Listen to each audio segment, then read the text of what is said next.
कहानी की शुरुआत में हमें एक फैमिली को दिखाया जाता है जो हंसी खुशी अपनी जिंदगी गुजार रहे होते हैं, लेकिन उन्हें पता नहीं था कि कुछ ही मिनट बाद उनके साथ कुछ ऐसा होने वाला है जिसके बारे में सोचने से भी डर लगता है। जब पति पत्नी अपने बातचीत में मसरूफ थे, तभी अचानक उन्हें बाहर से लोगों की चीखने चिल्लाने की आवाजें सुनाई देने लगती हैं। जब वो दोनों घर से बाहर निकले तो उन्होंने देखा कि बाहर लोगों के बीच हलचल मची हुई है। लोग अपने अपने घरों को छोड़कर भाग रहे थे, जैसे कुछ बड़ा होने जा रहा हो। जेसन और बेथ ने देखा कि हमारे पड़ोसी भी घबराए हुए जल्दी जल्दी अपना घर खाली कर रहे हैं। जेसन ने पड़ोसी से पूछा कि आखिर वजह क्या है, तुम लोग क्यों घर छोड़कर जा रहे हो?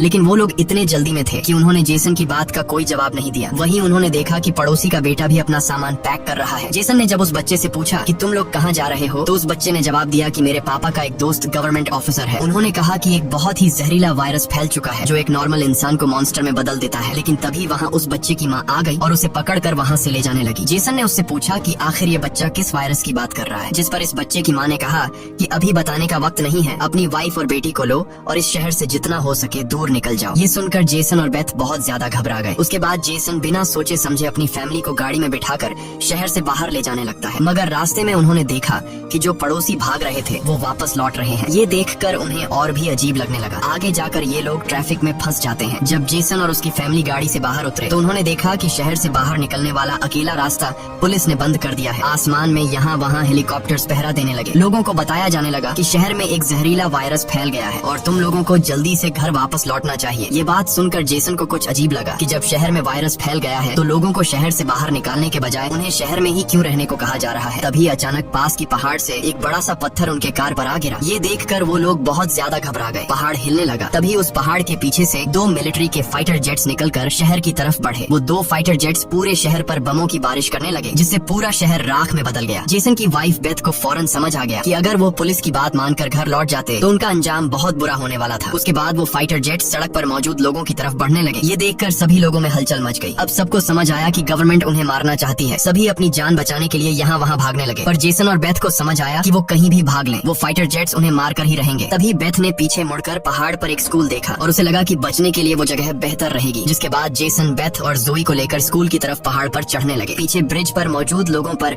फाइटर जेट्स बम गिराने लगे। ये तीनों तेजी से दौड़ते हुए स्कूल तक पहुँच जाते हैं और खुशकिस्मती से वहाँ उन्हें एक टनल मिल जाता है और बम धमाके से कुछ ही सेकंड पहले वो जल्दी से उस टनल में घुस जाते हैं। जैसे ही बंकर का दरवाजा बंद हुआ, ऊपर एक जोरदार धमाका हुआ, लेकिन खुशकिस्मती से ये लोग बंकर के नीचे थे और इनकी जान बच गई। मगर इनके लिए हैरानी की बात ये थी कि आखिर ये कौन सा वायरस था कि गवर्नमेंट को शहर के सभी लोगों को मारना पड़ा। वो लोग कुछ भी नहीं समझ पा रहे थे। बस उन्हें ये पता चल चुका था कि अगर जिंदा रहना है तो चुपचाप बंकर में जिंदगी गुजारो। लेकिन इनके लिए परेशानी की बात ये थी कि आखिर ये लोग यहाँ कब तक जिंदगी गुजारेंगे और उन्हें पेट भरने के लिए खाने पीने का क्या करना होगा। अच्छी बात ये थी कि वहाँ ढेर सारा एक्सपायरी खाना रखा हुआ था जो 3 लोगों के लिए काफी लंबे समय तक चल सकता था। जेसन की वाइफ बेथ बहुत ज्यादा परेशान थी। वह अपनी बेटी जोई के बारे में सोचने लगती है कि अगर ये बीमार हो गई तब इसका क्या करेंगे। और बेथ दरवाजा बंद करते समय उसका हाथ भी लग गया था जिसमें काफी गहरी चोट आई थी। वो दोनों इस बात को लेकर भी घबरा रहे थे कि कहीं इस जहरीले वायरस ने उनकी बॉडी पर भी अटैक न कर लिया हो। मगर अभी ये सोचने का वक्त नहीं था। उन्हें अब इस बंकर को सेफ बनाना था ताकि ऊपर बंकर का दरवाजा कोई खोल न सके। जेसन ने लोहे की जंजीर से बंकर का दरवाजा मजबूती से बंद कर दिया और तय किया कि अब उन्हें यहीं पर छिपकर जिंदगी गुजारनी है। लेकिन जमीन के नीचे रहने का जीवन आसान नहीं था। हर दिन वही एक जैसा खाना, पीने के लिए कीचड़ से भरा हुआ पानी और खाली समय में वह ताश खेलते। बाहर की दुनिया से उनका पूरी तरह से कनेक्शन कट चुका था। कई दिनों तक यहाँ रहने के बाद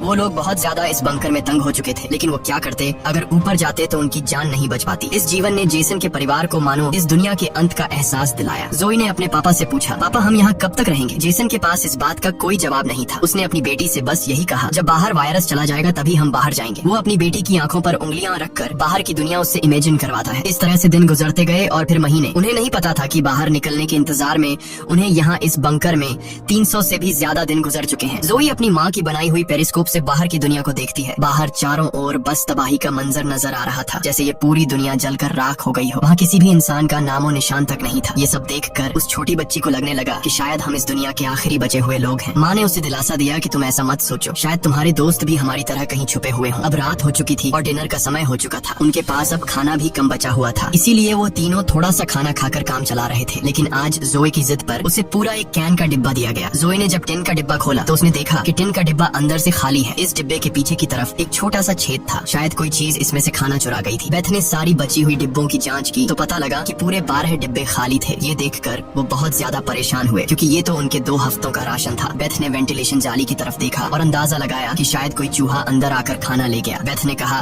कि अगर ये चूहा है तो इसे जल्द मारना पड़ेगा, नहीं तो ये हमारा सारा खाना बर्बाद कर देगा। बेटी के उदास चेहरे को देख जेसन ने उसे दिलासा दिया कि छोटी छोटी बातों से परेशान मत हो, अगर खाना खत्म हो भी गया तो मैं ऊपर जाकर कुछ सामान ले आऊंगा। अगले दिन जब जोई अपनी माँ के साथ ब्लॉक्स में खेल रही थी तभी पीछे से हल्की सी आवाज आई। जोई ने जब पीछे मुड़कर देखा तो एक चूहा फिर से टिन फूड चुराने घुस आया था। इससे पहले कि वो चूहा भाग जाता जोई ने फौरन अपने पेरेंट्स को बुलाया। आज उन्हें इस चूहे को हर हाल में मारना था। जेसन गुस्से में चाकू निकालकर उसे टुकड़े टुकड़े करने के लिए आगे बढ़ा, लेकिन वो छोटा सा चूहा बहुत तेज निकला। वो जेसन के वार से खुद को बचाते हुए निकल भागा और टेबल पर रखी लालटीन को भी गिरा दिया। जैसे ही वो अपने बिल में घुसने वाला था तभी बेथ ने अचानक झपटा मारा और चूहे को मार दिया। वो सब चूहे को मारने की खुशी मना रहे थे कि दूसरी तरफ लालटीन के गिरने से धीरे धीरे आग बढ़ने लगी। जेसन दौड़कर उस लालटेन को बंद करने लगा, लेकिन वो लालटेन बहुत गर्म था जिससे जेसन का हाथ जल गया और लालटीन का शीशा फटने पर पूरे टेबल में आग लग गई। बेथ ने पर्दा फाड़कर आग बुझाने की कोशिश की। जेसन ने नल से आधी बाल्टी पानी निकालकर उस आग पर डाला। जैसे तैसे करके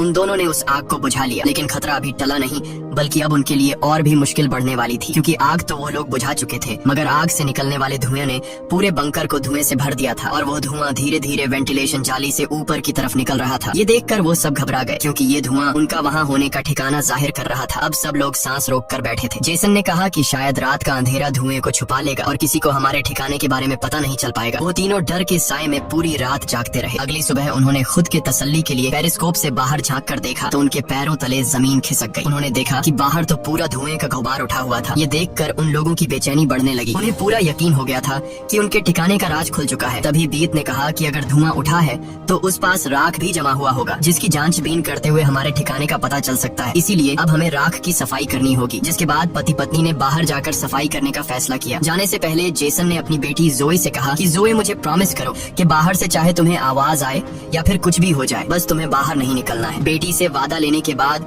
उन्होंने दरवाजे की जंजीर खोली, बाहर की आवाजों को ध्यान से सुना और जब यकीन हुआ कि बाहर कोई भी नहीं है तब दोनों ने मिलकर बंकर का दरवाजा खोला और बाहर निकल गए। अब उनकी बेटी अकेली अंदर रह गई। वो अपने पेरेंट्स का इंतजार कर रही थी, लेकिन बहुत देर तक इंतजार करने के बाद भी जब उसके माता पिता वापस नहीं आए तो उसने स्टूल पर चढ़कर दूरबीन से बाहर के हालात देखने लगी। जल्द ही उसने देखा कि उसके माता पिता बंकर के दरवाजे को छुपाने की कोशिश कर रहे थे, लेकिन तभी जोई ने कुछ ऐसा देखा जिससे उसकी सांसें गले में अटक गई। उसने देखा कि दूर जंगल में एक काली परछाई तेजी से उनकी तरफ बढ़ रही है। बच्ची ने जोर से चिल्लाकर पापा को पीछे देखने को कहा, लेकिन दूरी बहुत ज्यादा थी। उसके माता पिता सुन ही नहीं पाए। घबराहट में बच्ची अपने डर को भूल गई और सीढ़ी पर चढ़कर बंकर से बाहर निकल आई। बाहर आते ही उसे एहसास हुआ कि उसके माता पिता अब वहाँ नहीं थे। बच्ची ने बेचैनी में जोर जोर से अपने माता पिता को पुकारना शुरू किया। तभी पीछे से अचानक उसका मुंह किसी ने दबोच लिया। ये कोई और नहीं बल्कि उसकी माँ थी। कुछ सेकंड्स बाद एक जंगली हिरण का झुंड तेजी से वहाँ से गुजरा। हालांकि वो तीनों बाल बाल बचे, लेकिन बीत का डर और ज्यादा बढ़ने लगा। इन हिरणों का इस तरह भागना जरूर किसी खतरनाक चीज से बचने की कोशिश थी।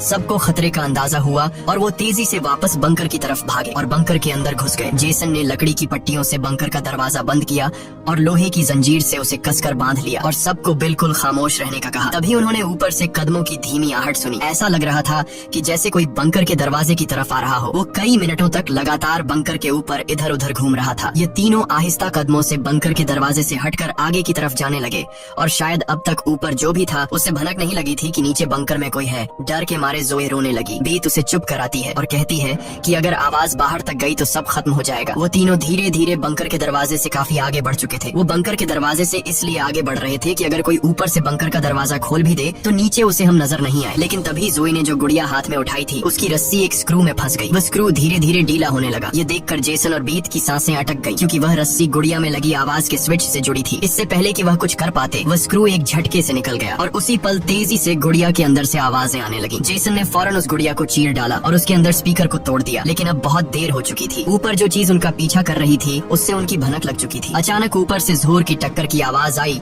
और फिर भारी कदमों की गूंज सीधा बंकर के दरवाजे के ऊपर रुक गई। उसने आखिरकार उनका ठिकाना ढूंढ ही लिया और उसे खोलने की कोशिश करने लगा। वह बंकर के ढक्कन को जोर से धकेल रहा था और जंजीरों से बंद होने के बावजूद खतरा साफ महसूस हो रहा था और ऊपर के राक्षस को पता चल चुका था कि जरूर नीचे कोई मौजूद है। हालांकि वह दरवाजा मजबूत जंजीरों से बंद था, लेकिन उस चीज की भयानक ताकत के सामने वह जंजीरें एक एक करके टूटने लगी। यह देखकर जेसन को पता चल चुका था कि दरवाजा अब ज्यादा देर टिक नहीं पाएगा, इसलिए वो तेजी से अंदर भागा और वाटर पंप का पाइप उखाड़ने लगा। यहाँ बेथ ने भी हिम्मत दिखाई और सीढ़ी पर चढ़कर अपने शरीर का वजन इस्तेमाल करते हुए चैन को खींचकर दरवाजा बंद रखने की कोशिश करने लगी, लेकिन फिर भी लोहे का ढक्कन धीरे धीरे खुलने लगा। तभी उसी वक्त दरवाजे के ऊपर एक काला साया नजर आया, जिसकी आंखें एक बल्ब जैसी चमक रही थी, जैसे उन तीनों की मौत ऊपर से उनको देख रही हो। जेसन ने बिना सोचे पाइप से उस पर हमला कर दिया, जिससे वो पीछे गिर पड़ा। जेसन ने जल्दी से वो पाइप दरवाजे में फंसाकर दरवाजे को बंद कर दिया और वो चीज वहाँ से भाग जाती है। लेकिन जेसन का शरीर अब भी बुरी तरह कांप रहा था। वह कभी सोच भी नहीं सकता था कि बाहर की दुनिया में न सिर्फ बेरहम सोल्जर्स थे, बल्कि खतरनाक राक्षस भी घूम रहे थे। वह पूरा परिवार सीढ़ियों के पास मायूस बैठ जाता है,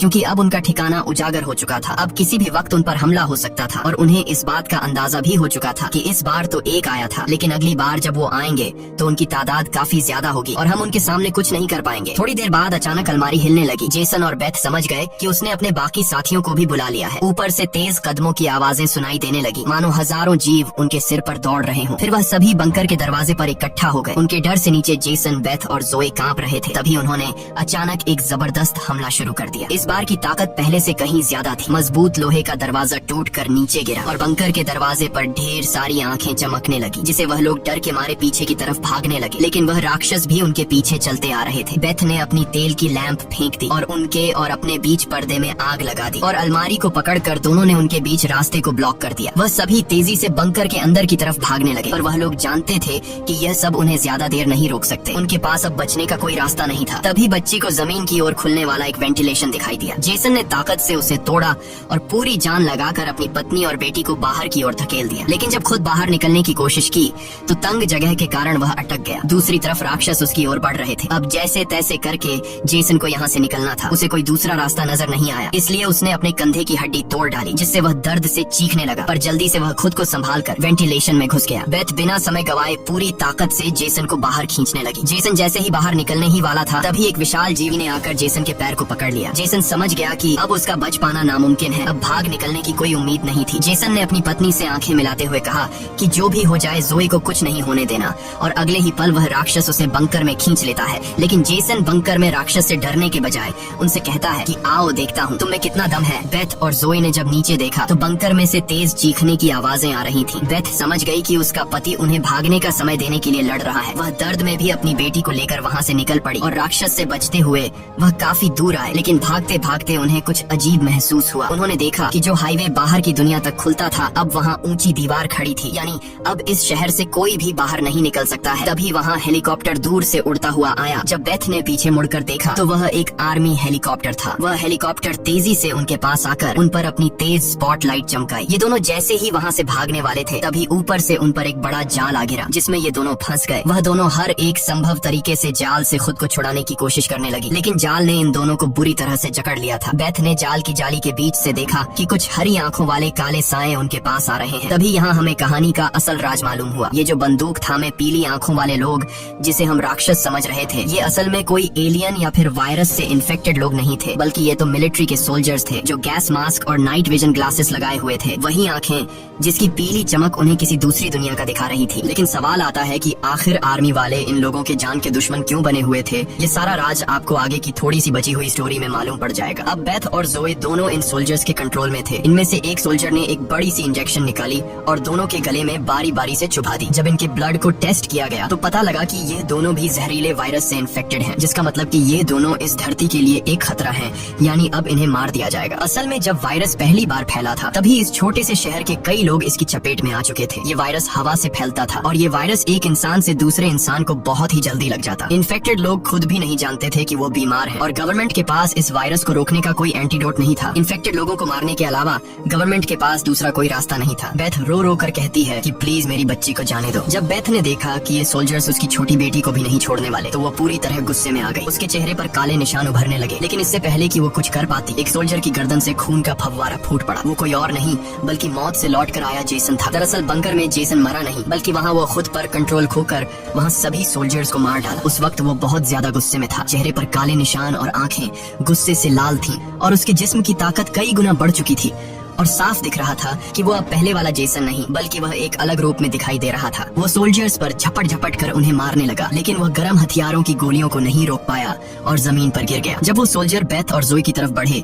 तो वह दोनों जाल तोड़कर भाग चुकी थी। सोल्जर्स उन्हें यहाँ वहाँ ढूंढने लगे, लेकिन उन्हें ये अंदाजा नहीं था कि बेथ भी एक राक्षसी रूप में बदल चुकी थी। उसने जोई को एक कार के अंदर छुपा दिया और खुद उन सोल्जर से लड़ने लगी। उसने कई सोल्जर्स को मार गिराया और फिर खुद भी गोली लगने से कार की छत पर गिर पड़ी। अंधेरे में छुपी उसकी बेटी ने ये सब देख लिया। अपने माता पिता की हालत देखकर वह भी गुस्से में आकर अपना आपा खो बैठी। एक छलांग में उसने एक सोल्जर को गिराकर उसका मास्क तोड़ दिया और उसे मारने ही वाली थी कि बेथ ने समय रहते उसे रोक दिया। वो नहीं चाहती थी कि उसकी बेटी भी एक दरिंदा बन जाए। बेथ ने उसे शांत किया। धीरे धीरे लड़की की नसों की हरियाली गायब हो गई और वो फिर से इंसान में बदल गई। लेकिन सोल्जर की किस्मत इतनी अच्छी नहीं थी। उसका सेफ्टी मास्क टूट चुका था और वो धीरे धीरे वायरस से इन्फेक्टेड हो गया। दूसरी तरफ जेसन की हालत बहुत गंभीर थी। उसने बेटी के चेहरे को देखकर अपने हाथ की 2 उंगलियां उसकी आंखों से फेरी और जेसन ने हमेशा के लिए आंखें बंद कर ली। उसी वक्त एक और हेलीकॉप्टर आ गया। बेथ अपनी बेटी को लेकर भागी। कबाड़ के ढेर से गुजरते हुए वो एक सुरंग में घुस गए। तभी वहाँ एक रोशनी उनकी आंखों पर पड़ी। देखने पर पता चला कि सामने वही पड़ोस का छोटा लड़का था जिसे हमने कहानी की शुरुआत में देखा था। फिर ये दोनों उसके पीछे चल पड़े। वो लड़का उन्हें एक गुफा जैसी टनल में ले पहुंचा जहाँ उस लड़के के माता पिता और भी कई सारे लोग छुपे हुए थे। असल में वहाँ उनके जैसे ही वायरस से इन्फेक्टेड लोग थे। जिंदा रहने के लिए वो सभी अंधेरे में चूहे जैसी जिंदगी गुजारने पर मजबूर थे। ये वायरस खतरनाक जरूर था लेकिन जानलेवा नहीं। ये वायरस इन्फेक्टेड इंसान के जिस्म पर तब ज्यादा जोर करता जब वो डर जाता या फिर गुस्से पर काबू नहीं रख पाता। लेकिन असल में उन लोगों ने खुद पर काबू पाना सीख लिया था। वो लोग शहर के सोल्जर्स को राक्षस समझते थे लेकिन असल में वो खुद राक्षस थे। इसी के साथ ये कहानी खत्म हो जाती है। अगर वीडियो आपको अच्छी लगी हो तो हमारे चैनल को सब्सक्राइब और वीडियो को लाइक जरूर कीजिएगा।